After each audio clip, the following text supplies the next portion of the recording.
don't deny that calling for public policy change is an important thing to do. It is. We need to be doing that. But I guess that unless we address some of the root causes of our current wrong-headed approach, exhorting people to change course is not going to get us very far.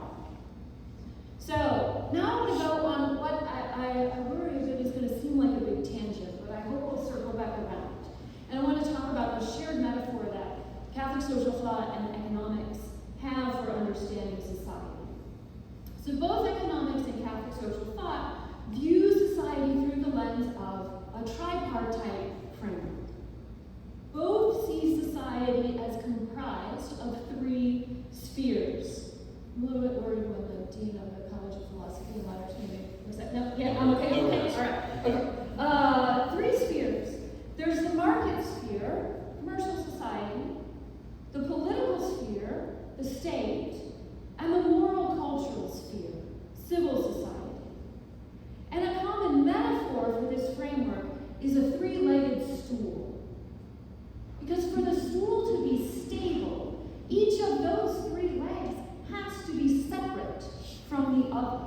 And if one of those legs encroaches on the space of the other, what happens?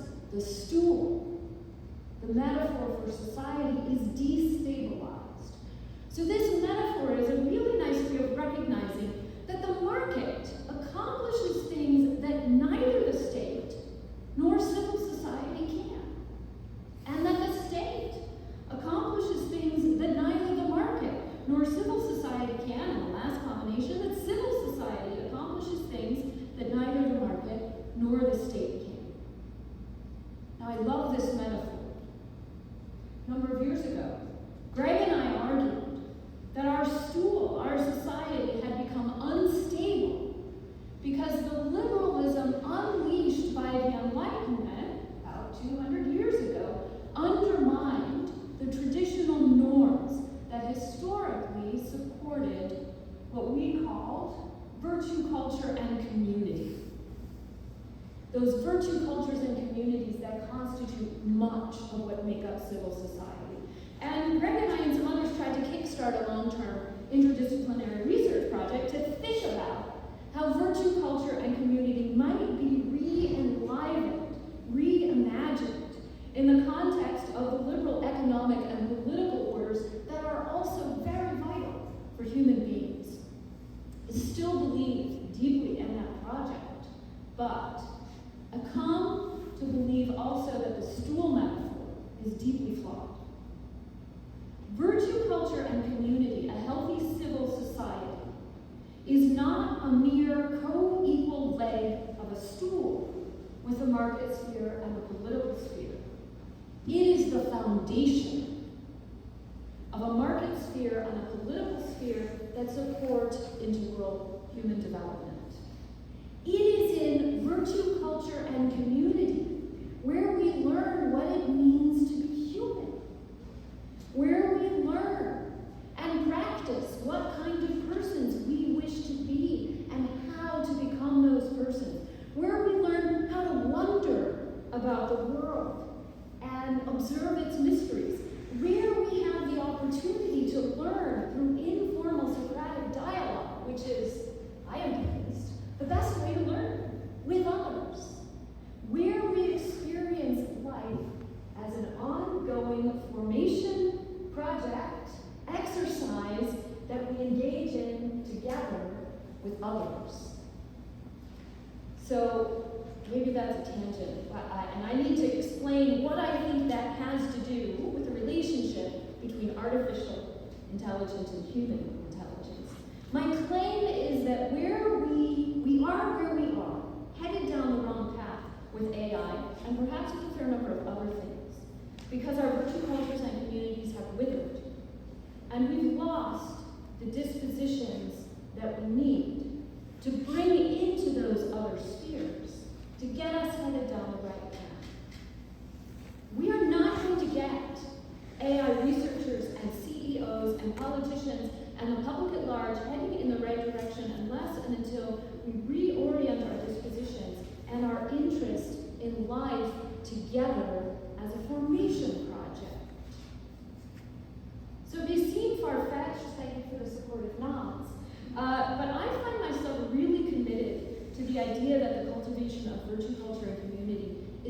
key to getting all kinds of things, including AI, on the right track. Okay, you ready?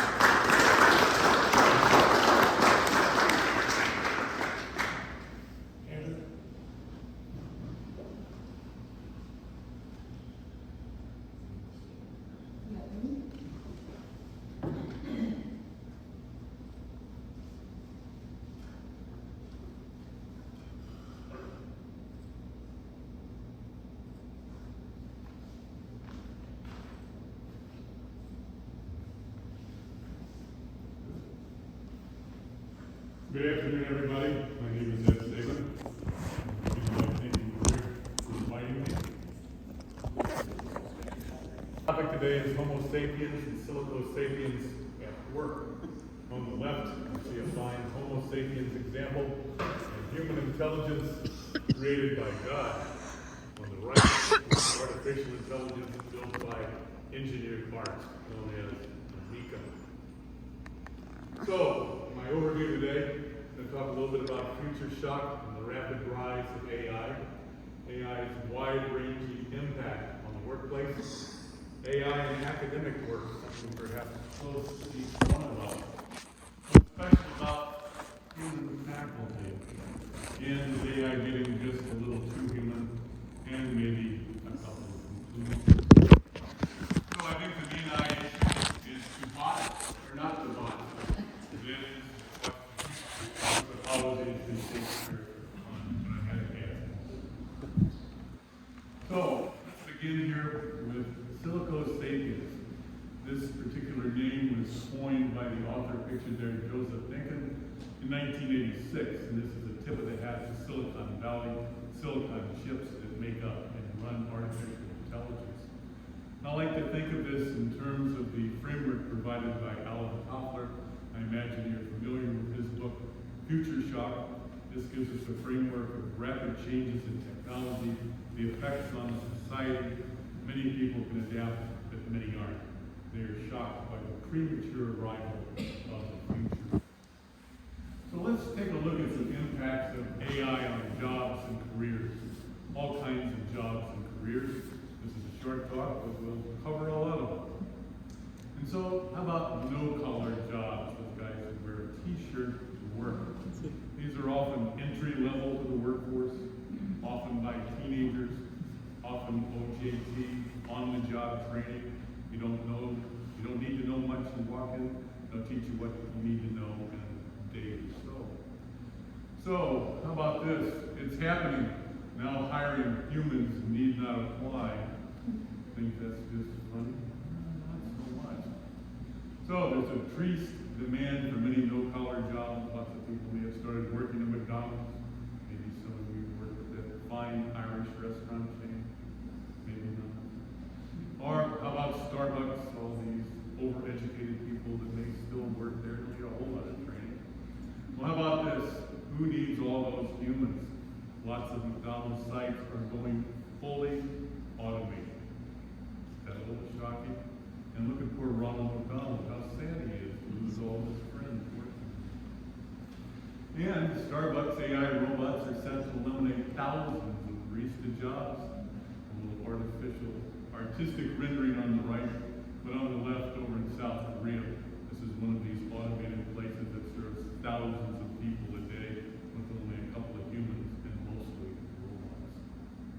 And if you're thinking, well, I'll just work in pizza delivery, hold on. Here's one of the new pizza machines that can turn out 80 pizzas an hour. It would take 4 or 5 people to make 60 an hour. You see where I'm going with this. And how about AI driverless trucks, big semi-rigs, 8-wheelers, like the one at the top, taxis, Uber there, and AI food delivery, perhaps a drone, perhaps one of these other little devices, bringing food now right up to your dormitory. So, reduce demand over time for human drivers. Well, let's take a look at some blue-collar jobs. Now, here I'm referring to trades that require specialized vocational training, apprenticeships, certification. Well, how about this? A good outlook for blue-collar jobs. tradespeople are in high demand. See over here at the right, we're holding Mike Rowe, who has, I think, really his finger on employment in the United States. There's a lot of talking about where people are working. So people like electricians, plumbers, pipe fitters, steel fitters, welders, HVAC technicians, mechanics, carpentry and construction trades in huge demand, at least now. We haven't got robots to do that yet. But why do we particularly need them? Well, guess what? AI needs the trades to build the huge data centers and power plants to produce the energy for them. Here is one. It's about 900 acres, costs about $3 billion. They're going to break ground on it in about 2 weeks. How about that? And how about some of those white-collar jobs? So here I'm talking about so-called knowledge workers, office-based roles that often rely on some intellectual research or administrative work, often requires a college degree. Well, the outlook, not great, decline in white-collar jobs. And so there are fewer entry-level positions for white-collar jobs. Lots of people from very good schools are having a tough time getting a job these days. And so there are often significant job losses here in areas such as brokers, agents, advertisers, customer service, sales, coding. Remember, coding was going to save the world a couple of years ago. New entry-level jobs are being redefined, and those that are hired are expected to use generative artificial intelligence to work more efficiently. Experts predict that in the future, companies will be smaller, more focused, and very, very AI-based. The typical career ladder is being reshaped. People are having a hard time getting their foot on the first rung of the ladder and climbing on. What about D-collar jobs? Say, I don't know what a D-collar job is. I define these as professions that require advanced formal education. It's a very unusual color. So this is my take on it. D-collar jobs are MDs, JDs, PhDs. My attempt at cleverness. And so we see healthcare working there. We see the attorneys. We see folks like us, faculty. And here's a couple of covers of some magazines that are talking about the impact on these professions. So Dr. AI, how will it be used to diagnose and recommend treatment? And if doc disagrees with the diagnosis and treatment recommendation, who's the insurance company going to call? Is it AI? Is it doctor? It's affecting the nursing profession. I hadn't anticipated this. It's also impacting dentistry. How about that? And AI is changing the legal profession. The journal on the left shows a very large symposium that was held on the future affecting law. The middle called global law with the right to see. There's at least a dozen areas in which artificial intelligence is currently being used to perform some pretty high-level legal work. And how about this? How will AI be changing academic work and the future of universities? That's something close to all of our hearts. Yes. So here's some conversations about AI and academia on the cover of some other journals here. You probably recognize the Chronicle. So how AI is changing the meaning of college. And one devoted to boards of trustees here better start thinking about the digital age and other changes to the work of professors. So here's something I think is going to have an impact. The future of AI in education. I think we can see the beginnings here with Khan Academy and Khan Migo. Anybody heard of this? Yeah, a lot of people shaking their heads, yes. So our buddy here who designed this, he has over 1.4 million students currently using this AI system. So just what is it? Well, it was developed by the fellow pictured over there, the CEO of Khan Academy. And you have OpenAI and Microsoft working on this together. So who uses this? It's used by students and teachers in grades 3 through 12 and some college level learners. It is an AI-powered tutor and a teaching assistant. Offers students personalized help with subjects, writing, even character building. I wonder also be used for teachers and lesson planning and it tests and grades the students for mastery. So, students who have had this 24/7 hours a day available since grade school, what will students expect when they get to college? So here's an interesting guy, John Gibbs, and he asks, is there a coming college crisis? Will AI decimate higher education? Well, that certainly sounds grim, doesn't it? So here are a few thoughts here. Why might universities turn to AI as a solution? Well, I think we all know that universities are under tremendous financial stress, some more than others, some closing. Fewer potential students to attract, there just aren't as many. Higher tuition with higher student debt load. Diminishing perception of the value of an undergraduate college degree. That ain't good. Fewer well-paid jobs for recent college graduates. Ouch. Need to control salary and benefit costs of faculty, staff, and administrators. Come a little close to home with some of the layoffs here. AI is less expensive than hiring faculty and staff. AI is more controllable and compliant than many of these worrisome faculty. There's increasing student demand for the AI educational experience, and perhaps universities desire to appear cutting edge with the newest technology. So how can AI change universities? Well, AI can handle a lot of administrative and grading tasks, freeing professors to focus on mentorship and deeper engagement. The use of AI addresses the evolving expectations of students that want 24/7 AI tutors available instead of faculty that don't respond to their emails or voicemail. May not even show up to class on time or at all. Professors' new role, get this, I like this, is to be curators of AI-enhanced learning rather than the sole knowledge providers we used to be the gateway. AI introduces ethical concerns, things like academic integrity. I'm sure everyone in this room has come across that. But so also bias in AI-generated content. So AI challenges human faculty authority and expertise in an AI-assisted knowledge landscape. Who are you going to believe? The old guy with white hair, or the latest thing that just came in off AI? And AI can reduce the number of faculty and staff, cost savings. So I think there's changing university faculty roles. When I started out, it was all about sage on the stage. Remember that? The wise person dispensing this wisdom to the huge audience. Then it became more touchy and feely, the guide on the side. And I think now it's the bot on the net.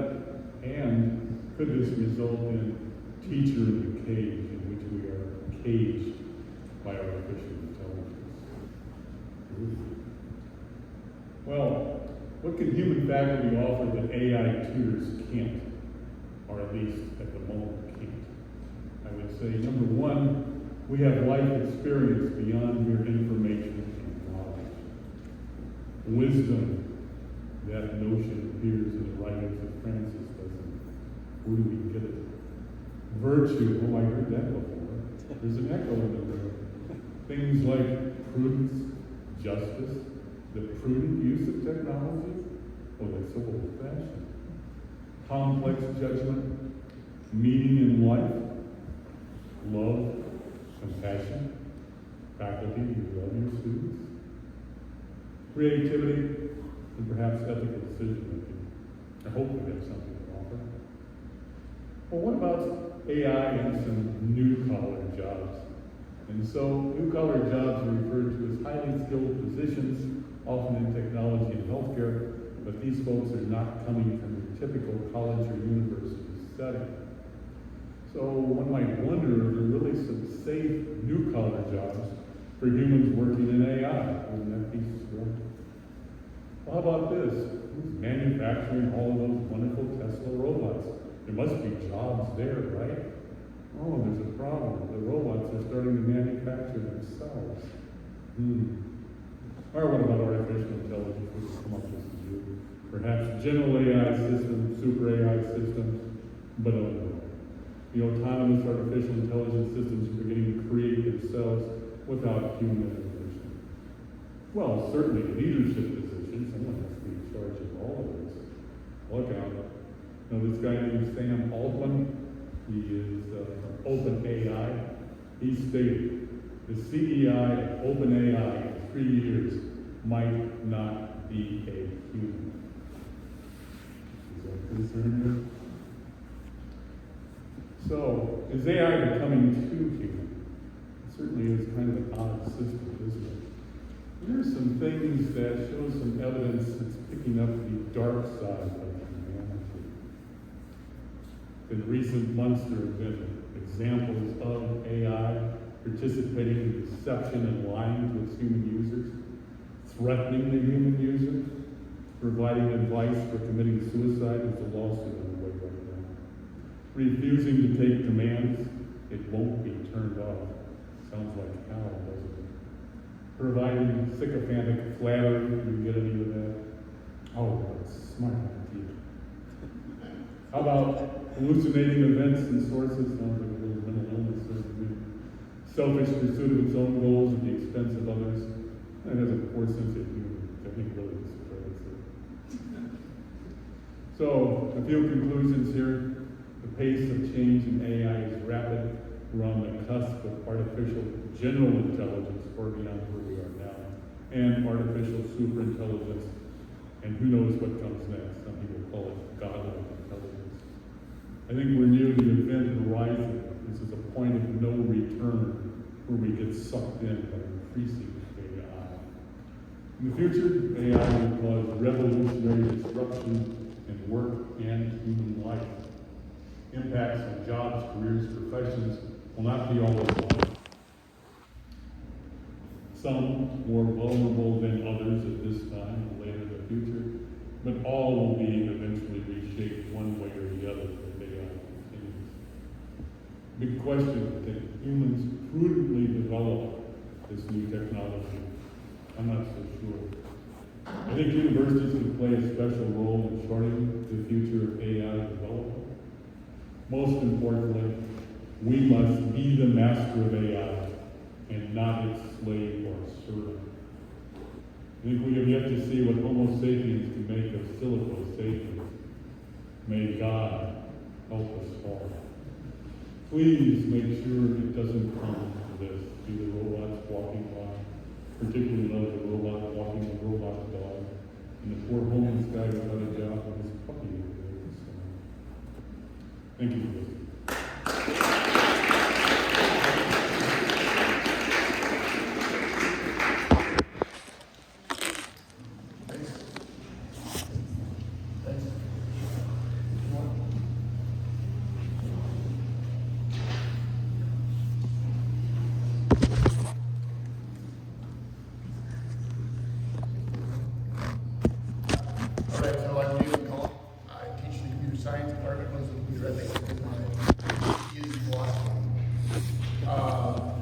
And I spent a lot of time thinking about the future and encouraging my students to think about the future.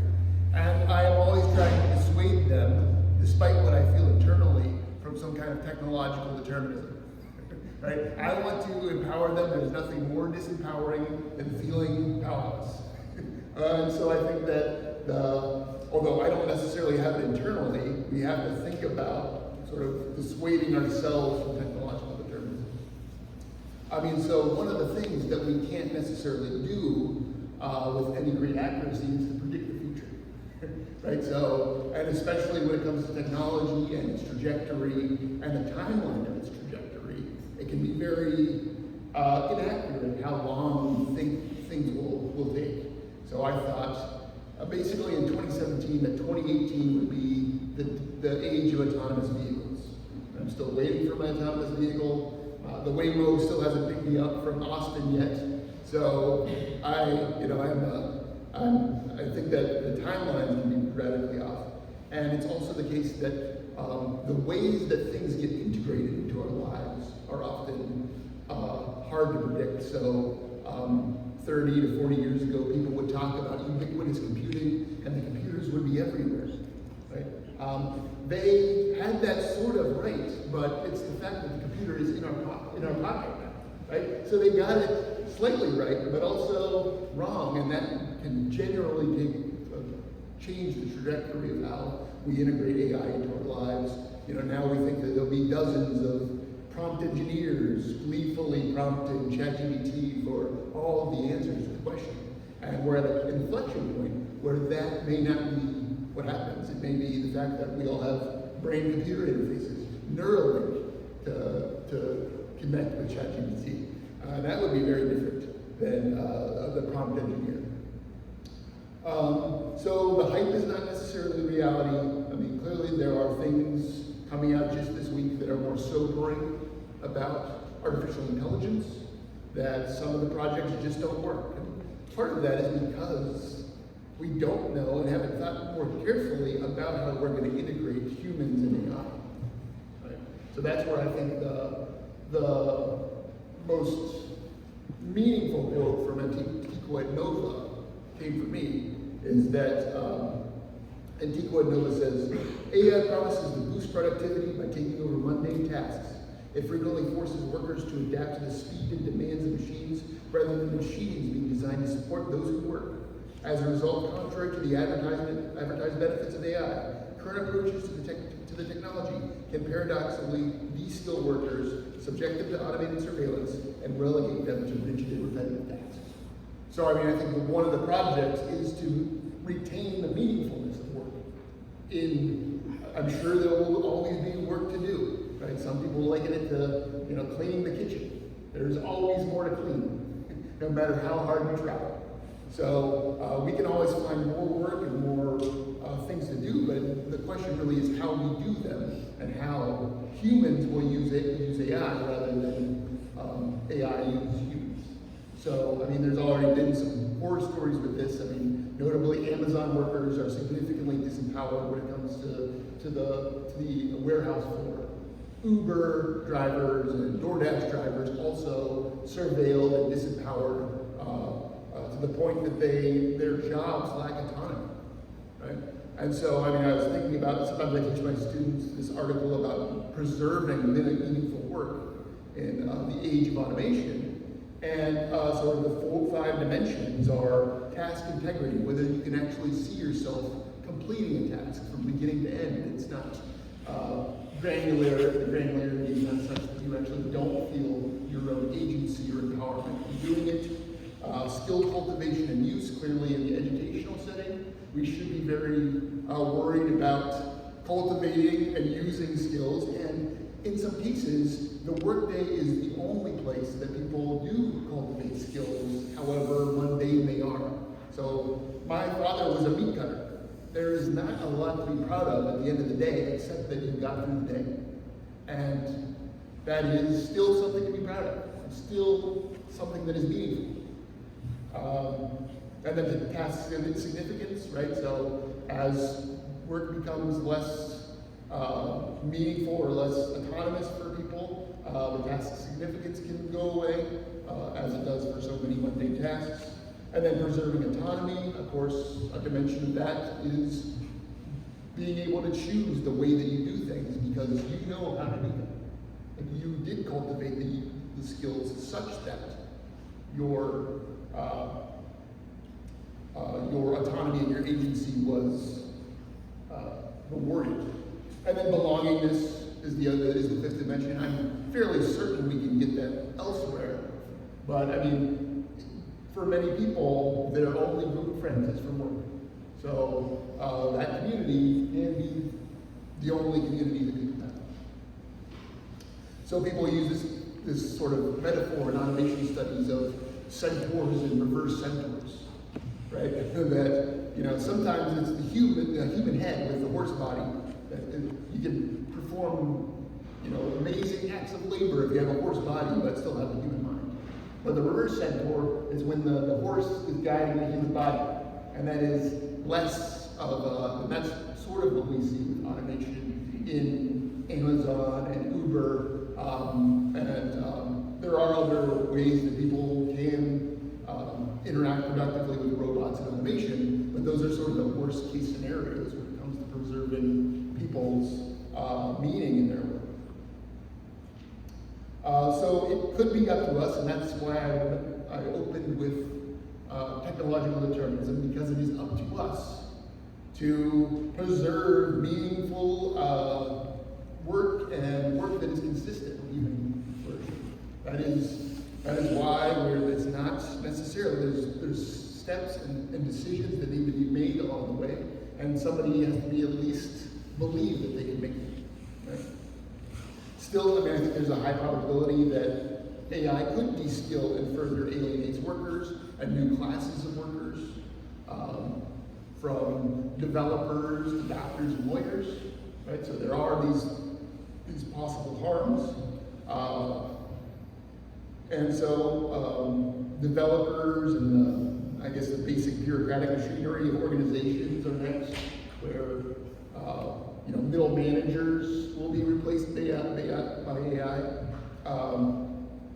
So I mean, I don't know if I necessarily remain hopeful in this. I mean, because of the incentive structures that currently exist, right? I mean, workers are significantly disempowered.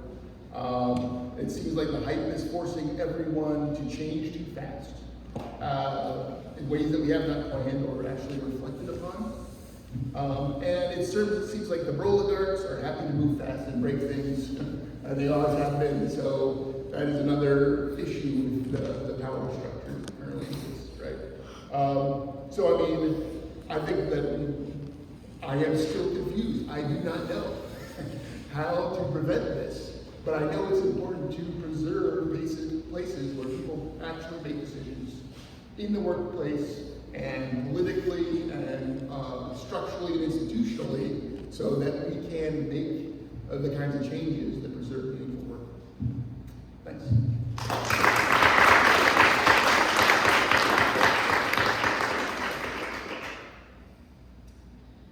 Good afternoon, everyone. My name is Chris Sabelski. I am currently serving as the department chairperson in physical therapy and athletic training. I am a physical therapist, a practicing physical therapist, but I also sit here in front of you as the standing chair of the Faculty Senate CHAP Compensation and Benefits Committee. And that is the role in which Dr. Biabo invited me to this panel. I first want to start off by saying thank you for the invitation to participate. And I want to say that I'm actually very humbled to be sitting amongst all of these very eloquent speakers, because I'm a pretty plain-spoken person, and so I hope I come across and I hope my words add a little bit of a different lens to what has already been spoken. I will be reiterating a lot of the points here today, but hopefully I can put a little bit different blush on it based upon my own experiences. The first experience that I would like to reflect upon is the experience of what Dr. Biabo invited me to. The second is the perception, the value of work, the community, and ultimately the worker's identity, as referred to by my friend here, Jim, who I just met like 5 seconds ago. But there you go. And then finally, I want to comment on my role as a healthcare provider, as a physical therapist. And like you've already heard, it is very challenging at times to separate all of these interconnected nature of these topics, the challenges and the opportunities that are afforded to us by this human product, which is AI. When he first approached me with regards to consideration of the work on the Compensation Fringe Benefits Committee, I kind of didn't really understand how AI would actually impart a particular journey. And so I really had to do some hard reflection on that particular journey. And what pointed out to me, which I really didn't think about at the time, which was way back in 2014, my colleague Bonnie referenced 2013, which was a pretty tumultuous time, 2013 to 2014. But in 2014, the Faculty Compensation Fringe Benefits Committee was meeting with the administration of SLU in order to develop a compensation philosophy. This was an essential step in the development of us finding common ground to discuss equity and merit. It actually allowed us to move beyond comparisons of simple numbers. How much are you making? How many hours are you working? What discipline are you in? And really understand what was driving us, what we were doing at SLU, and how we value work, and how the knowledge would inform our decisions ultimately on equity and merit. This is a very humanistic view of these negotiations. So it can be easily argued that AI could have saved us significant time, collating data, making remarks, forming an executive summary, and through its process of trolling all across the internet what higher education institutions would do. However, it was the concentrated effort of the many different stakeholders around the table, both administration and faculty, that they took the time to inform and educate themselves and each other from the source documents, to hear the stories surrounding equity and merit across the campuses that allowed us to understand each of our different perspectives and perceptions, and they brought those to the table in a willingness to negotiate and find common ground. The topic money is fraught with emotion. I myself is one of the blue collar, possibly no collar, white collar, I don't know which collar I am anymore, that was referenced by my colleague up here. But money is often fraught with emotion. And one might argue that the presentation of an AI-driven, collated executive summary may have been beneficial to the conversation. It could have de-escalated the emotional ties of those around the table, and basically allowed us to deal with the facts and figures without emotion driving us. Yet concurrently, an AI-driven executive summary would increase the risk of misunderstanding of the lived experiences of those who were in the trenches dealing with the inequities of the merit structure here at St. Louis University. As Pope Francis stated in the section on AI society, there is a risk of a technocratic paradigm where the AI correlation of evidence, even an executive summary of compensation policies, would have been the answers without the work, and devoid of the stories which accompany financial decisions in this case. By using AI, it escalates the perception of a finite answer, a right answer, a single answer. Everything fits everything. None of which is true, especially when we're negotiating around the value of work and the financial conversations which surround it. AI, as been pointed out multiple times, is a presumed driver of efficiencies. Yet the consequences of AI is a narrowing of the value of the worker. It supports a singular definition of the people doing the work, as you are valued only based upon the work or the tasks that you perform. As has been referenced already, it overlooks the importance of the overall contributions of the worker to the community of which the work is being performed. And while AI can provide flexibility, which is definitely something that the current workforce values, it also, as has been pointed out, forces repetitive standardization in the name of efficiency. As Jen pointed out, I am also aligned with Pope Leo's statements in section 67, and that to the recent research article highlighted by the New York Times. Both of these sources speak of AI in the absence of critical thinking, and thus has the ultimate consequence of de-skilling or even decreasing brain stimulation and neural growth in the end user. Consider Pope Leo's example. AI forces a worker to work at the speed of a machine, where then efficiencies are the drivers of rigid and repetitive surveilled tasks. This devalues agency, innovative thinking, and erodes the self-efficacy and the identity of the human doing the work. Similarly, in a July 3rd opinion by David Brooks, in the New York Times, there was ongoing research pointed to that talks about the impact of AI and its different impact uses on the neural networking in our brains. The blind trust placed in AI circumvents brain health and actually decreases mental stimulation in the brain for the building of neural networks. Without the value that we instill in hard work, in hard thinking, in hard tasks, and thus valuing the time that is necessary to consider multiple lenses, we as humans will decline in innovation and intelligence and in curiosity. Ultimately, we will be shifting our inherent identity, leaving many of us very unsatisfied with what we do throughout most of our day, which is work. I want to point out that, as a topic as I've also been mentioned, I myself am a scholar of leadership. And so I was very intrigued by the earlier comments about leadership and the possible change of leadership. And I found an article written by Caveria, which I can't pronounce the name correctly, I'm sure, but my scholarship area is in leadership and advocacy. And it is very well noted in leadership literature at this time that the impact ripple of the product and the tool of AI is going to change the workforce forever, but it will also alter human agency and how leadership addresses the workforce. Finally, I would like to shift my lens to that as a healthcare provider.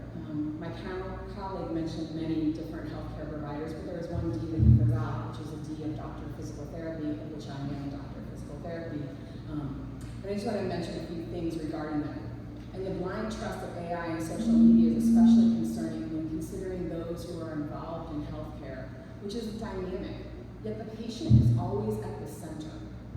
And that's something that we need to seriously consider.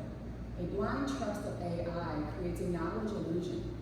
A knowledge illusion is defined as a cognitive bias, that the person, the consumer, knows more and understands better than what their actual knowledge allows them to assert. At the heart of this is the tension between the demand for efficiency and productivity and accuracy, but the patient is at the center. The patient at the center means that every interaction with that patient requires a therapeutic alliance of trust. That patient has to trust us just as much as it trusts the technology that may be assisting us in making decisions. So let us return to the comments from Pope Leo regarding AI and the speed at which AI operates. The ever-changing nature of healthcare combats two contrary forces: the value of productivity, which regulates to the speed and the efficiencies, and this patient-centricity, which relates to critical thinking. AI is appropriately used for tasks such as transcribing the written word, not interpreting, or in decision-making, transcribing what I say. Data entry, scheduling, all appropriate tasks for the product of AI. The presence of AI and its capabilities towards contribution of the knowledge illusion is risky for any healthcare provider that does not feel empowered or feel agency towards the care they are engaged in. As stated by Kovari in 2025, AI has many benefits, but there are critical issues of its use, including ensuring specific task design, which was mentioned. So what are you asking AI to do? And is that task best suited to be completed by AI? And in that community that AI is doing that task, is that community having effective emotional engagement and a social presence by its stakeholders? So AI should not be tasked to do things in an environment that is absent of humans, especially an environment that is patient-centered. Critical thinking in higher education and in healthcare is our responsibility to train healthcare providers to be adaptive thinkers, emboldened by the traits of resilience, curiosity, motivation, and a growth mindset. We need to make sure that these healthcare providers are empowered to avoid the blind acceptance of AI, but continue to respect it as a tool for efficiencies and mundane tasks. We need to focus on an understanding of values and those human skills of the brain that will allow us to be educated consumers of AI. Thank you.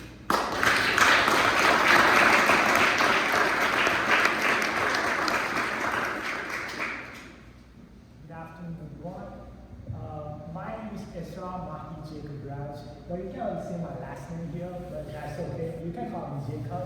So I'm honestly a bit nervous standing here today, but in the best way possible. So I'm a grad student here at St. Louis University doing my Master's of Science in Applied Financial Economics. So after this, I have a class at 6. So it's in Applied Machine Learning in Economics. So this conversation about AI and work, I think it's not an academic theory for me. It's my future, and pretty much everyone's future here. So let me tell how I got here. So because it's been quite a journey. I grew up in Niagara Falls, Canada, and my mom, she used to work for the United Nations, so which meant we moved around a lot. So I did my high school in Madrid, Spain, then my 11th and 12th grade in Tel Aviv, Israel, and I started my undergrad at University of Toronto, thinking I had my path figured out. But then my parents asked me to do something that completely changed my perspective. They wanted me to transfer to IIT Chennai in India. They wanted me to experience how they grew up, to understand a different way of living and learning. And honestly, the education system in India it was unlike anything I would experienced. We didn't just study economics out there, we lived it. We did extensive fieldwork, real research, and with real communities. That's where I met a lot of fishermen in India, the taxi drivers competing with tech giants like Uber and Ola, and small farmers trying to make ends meet. So these weren't just case studies in a textbook. These were people whose dignity and livelihoods were on the line. Then I came to United States. I was encouraged by my uncle. His name is Father Sebastian, and he's a Catholic priest at St. Monica Catholic Church in Creve. So he saw something in me that maybe I didn't see in myself. So now here at St. Louis University, taking machine learning classes, watching algorithms predict market trends faster than any human ever could. And honestly, sometimes it terrifies me.